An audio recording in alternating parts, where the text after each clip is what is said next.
వైఎస్ఆర్సీపీ మీద అలాగే సజ్జల రామకృష్ణారెడ్డి మీద సంచలనమైనటువంటి వ్యాఖ్యలు చేశారు డొక్కా మాణిక్య వరప్రసాద్ గారు. కల్కి సినిమాలో కాంప్లెక్స్ మాదిరే వైసీపీ కాంప్లెక్స్కి కమాండర్గా సజ్జల వ్యవహరిస్తున్నారని, వైసీపీలో ఉన్నటువంటి కొంతమంది డాన్స్తో సజ్జల రామకృష్ణారెడ్డి మీటింగ్ పెట్టి లా అండ్ ఆర్డర్కి ఇష్యూ కలిగేలాగా ఆయన ప్రయత్నం చేస్తున్నారు అనేటువంటి వ్యాఖ్యలు చేసినటువంటి నేపథ్యంలో డొక్కా గారి వ్యాఖ్యల్ని ఏ రకంగా చూడాలి అనే దాని మీద మనం విశ్లేషణ చేసుకునేటువంటి ప్రయత్నం చేద్దాం. ప్రస్తుతం మనతో పాటు ఉన్నారు ప్రముఖ రాజకీయ విశ్లేషకులు జగదేవ్ గారు. సార్తో మాట్లాడదాం. జగదేవ్ గారు, హాయ్ అండి. హలో. డొక్కా మాణిక్య వరప్రసాద్ గారు ఆయన వైఎస్ఆర్సీపీ మీద అలాగే సజ్జల రామకృష్ణారెడ్డి మీద సంచలనమైనటువంటి వ్యాఖ్యలు చేశారు. కల్కి సినిమాలో కాంప్లెక్స్ మాదిరిగానే వైసీపీ కాంప్లెక్స్కి కమాండర్గా సజ్జల వ్యవహరిస్తున్నారని, వైసీపీలో ఉన్నటువంటి రౌడీలతో డాన్లతో సమావేశం ఏర్పాటు చేసి ఆంధ్రప్రదేశ్లో లా అండ్ ఆర్డర్ ఇష్యూని క్రియేట్ చేసేలాగా సజ్జల రామకృష్ణారెడ్డి ప్రయత్నం చేస్తున్నారు అంటూ డొక్కా గారు వ్యాఖ్యలు చేశారు. దీన్ని ఎలా చూడాలి? మాజీ మంత్రి డొక్కా గారు మొన్నటి వరకు కూడా అందులోనే ఉన్నారు, వైసీపీలోనే ఉన్నారు, ఇప్పుడు టీడీపీలోకి వచ్చినట్టున్నారు.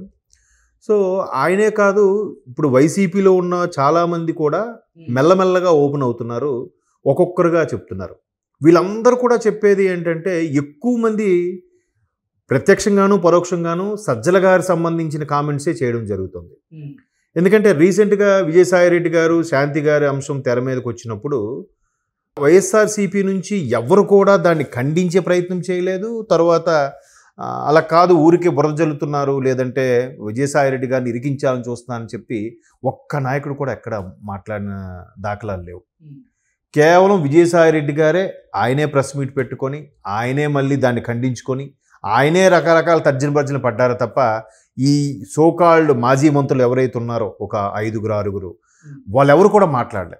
ఒక్క సందర్భంలో ఏదో పద్మనాభం గారి విషయంలో కలవడానికి వెళ్ళినప్పుడు అంబటి గారు ఏదో ఒక్క సందర్భంలో గురించి జస్ట్ మెన్షన్ చేశారు తప్ప మిగతా ఏ మాజీ మంత్రి మాట్లాడలే.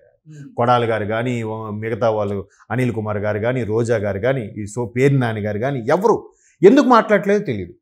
అయితే ఈ సందర్భంలో చాలా విషయాల్లో చాలా వరకు వైసీపీ శ్రేణుల్లో బయటకు వచ్చిన అంశం ఏంటంటే, సజ్జల గారు వచ్చిన తర్వాత వైసీపీ రూపురేఖలు చాలా చేంజ్ అయ్యాయి.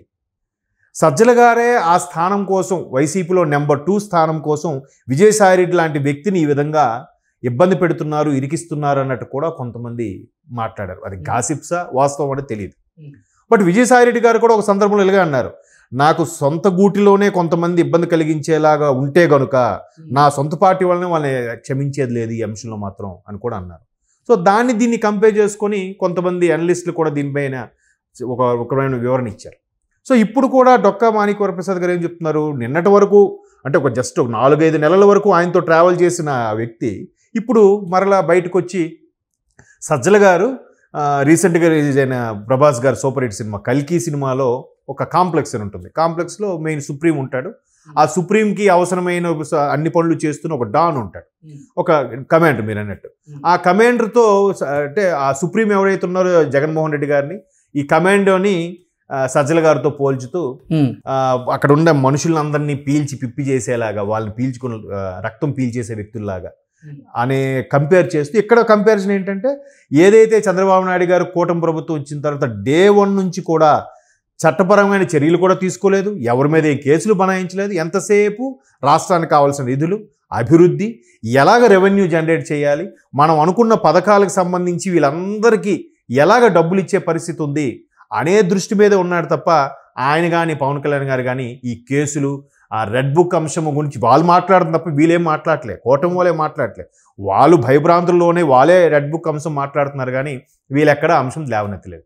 సో ఇటువంటి పరిస్థితుల్లో వాళ్ళు ఇంకా అభివృద్ధి వైపు వెళ్ళిపోతే ఇంకా కూటమికి అసలు తిరిగే ఉండదు. అందరూ ప్రజలందరూ కూడా ఇంకెవరి పనులు వాళ్ళు బిజీ అయిపోతారు, వైసీపీని మర్చిపోతారు. వాళ్ళు గుర్తుపెట్టుకోవాలంటే వాళ్ళు చేసే అభివృద్ధికి ఆటంకం కలిగించాలని కొంతమంది మోకని రెడీ చేసి ఈయన అలా తయారు చేస్తున్నాడు, రాష్ట్ర వ్యాప్తంగా వాళ్ళని స్ప్రెడ్ చేసి ఈ విధంగా చేయబోయే ప్రయత్నం చేస్తున్నాడని ఆయన ఆరోపణ. అంటే ఇదే కాదండి, ఇప్పుడు జగన్మోహన్ రెడ్డి గారు 2019లో ముఖ్యమంత్రి అవ్వక ముందు ఎవరైతే జగన్మోహన్ రెడ్డి గారితో ట్రావెల్ చేశారో పార్టీ పెట్టినప్పటి నుంచి, ఇంచుమించు 11లోనో 12లోనో పెట్టారు ఆయన, అప్పటి నుంచి 19 వరకు ఉన్న వాళ్ళు 19 తర్వాత లేరంట. అందువల్ల కూడా జగన్మోహన్ రెడ్డి గారు ప్రభుత్వం ఏమైనా వైఫల్యాలతో కూడిన పరిపాలన చేసింది అనేది కూడా ఒక వాదం ఉంది. అంతకుముందు విజయసాయి రెడ్డి గారు నెంబర్ 2లో ఉండేటప్పుడు చాలా బాగుండేది, వ్యూహాలు బాగుండేవి, మంచి రచనలు ఉండేవి, ప్రజల్లోకి ఎలా వెళ్ళాలని ఉండేది. జగన్మోహన్ రెడ్డి గారు కూడా సొంతంగా ప్రతిదీ మాట్లాడేవారు జనాల్లోకి వెళ్ళి. 19 తర్వాత ఆయన జనాలకు రావడము తగ్గించాడు. ఆయనకి నాయకులు కూడా దొరకడం కష్టమైపోయింది. ఆయన బయటకు వస్తే 5 కిలోమీటర్ డిస్టెన్స్ కూడా హెలికాప్టర్ వెళ్ళే పరిస్థితి వచ్చింది. పోనీ ఒక 10 నిమిషాలు మాట్లాడడం దానికి కూడా పేపర్ చూసి మాట్లాడే పరిస్థితి వచ్చేసింది. ఎందుకు? ఇది జగన్మోహన్ రెడ్డేనా? జగన్మోహన్ రెడ్డిని అలా తయారు చేసేసారా? లేదా జగన్మోహన్ రెడ్డి చుట్టూ తనకు తెలియకుండానే కొంతమంది గొంతులు తవ్వుతున్నారా అనే అభిప్రాయం చాలామందిలో ఉంది. ఈ మధ్యకాలంలో జగన్మోహన్ రెడ్డి గారు గెలిచిన తర్వాత నెల రోజుల్లో 3 సార్లు కడప వెళ్ళారంట.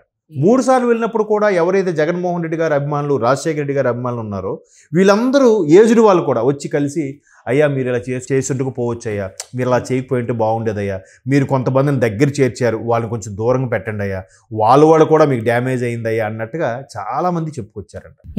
జగదేవ్ గారు, డొక్కా మాణిక్య వరప్రసాద్ గారు చెప్తున్నట్లుగా వైసీపీలో ఉన్నటువంటి కొంతమంది డాన్లతో ఇప్పుడు సజ్జల రామకృష్ణారెడ్డి గారు ఒక మీటింగ్ని ఏర్పాటు చేసినటువంటి నేపథ్యంలో ఆ మీటింగ్ యొక్క సారాంశం ఏంటి, అది దేనికి సంకేతం అంటే ఏం చెప్తారు?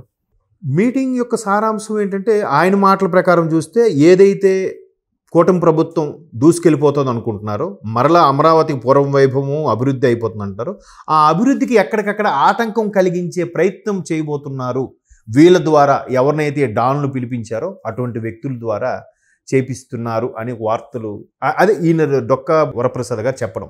అంతకుముందు ప్రభుత్వం వచ్చినప్పుడు కూడా కొంతమంది ఎస్పెషల్లీ రాయలసీమ నుంచి ఒక టీం వచ్చి ఎస్పెషల్లీ వైజాగ్, ఉత్తరాంధ్ర సరౌండింగ్స్లో ఎక్కడికక్కడ హౌస్లు తీసుకొని స్టే చేశారు. వాళ్ళ ద్వారా చాలా వరకు కబ్జా చేశారట ఆ టీం. సో అట్లాంటి టీమే మళ్ళీ ఇప్పుడు దించబోతున్నారు అన్ని జిల్లాలకి, ఎస్పెషల్లీ అమరావతి రీజన్లో దించుతూ ఈ అమరావతికి సంబంధించిన ఏదైతే డెవలపింగ్ అంశం వస్తే అక్కడ ఒక యాజిటేషన్ తీసుకురావడం, అక్కడ వాళ్ళ ప్రజలతో కొద్దిగా లేనిపోని కల్పించి ఇలా క్రియేట్ చేయడం, అలాంటి ప్రయత్నం చేయబోతున్నారు. ఒకవేళ అలా చేయకపోతే ప్రజలు పూర్తిగా మర్చిపోతారు కదా. అంటే ఆంధ్రప్రదేశ్లో అల్లర్లు రేపేందుకు, అలాగే లా అండ్ ఆర్డర్ ఇష్యూని కంట్రోల్ చేసేందుకు ఈ మీటింగ్ జరిగిందంటారా? ఆబ్వియస్లీ అదే అయి ఉంటుంది. ఎందుకంటే ఇప్పుడు అక్కడ ఎవరో ఇద్దరు నరుక్కున్నారు, ఆ నరుక్కున్న ఇద్దరు కూడా వైసీపీ కార్యకర్తలని వీళ్ళ టీడీపీ వాళ్ళు ఆరోపిస్తున్నారు. ఎందుకంటే అక్కడ లోకల్గా ఏదైతే ముస్లిం మైనారిటీ సెల్ అధ్యక్షుడు ఉన్నాడో, అధ్యక్షుడు సెక్రటరీ సంథింగ్, ఆయన అనుచరులు అంటే వీళ్ళిద్దరు, వాళ్ళ అనుచరుల్లోనూ వాళ్ళు నరుక్కుంటే ఇది ఢిల్లీ వరకు తీసుకెళ్లి ఇష్యూ చేయాల్సిన అవసరం ఉంది.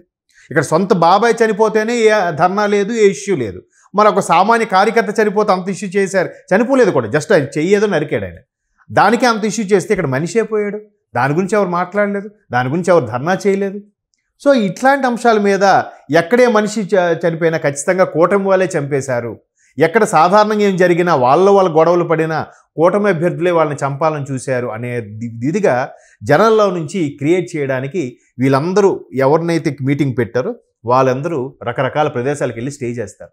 వాళ్ళు అక్కడ ఒక మనుషుల్ని గ్యాదర్ చేసుకొని ఈ విధమైన రివర్స్ యాజిటేషన్ తీసుకోలే ప్రయత్నం భాగంగా సజ్జల గారు ఈ విధమైన మీటింగ్ ఏర్పాటు చేశారని డొక్కా గారు పబ్లిక్గా ఓపెన్గా సంచలన స్టేట్మెంట్ ఇచ్చారు.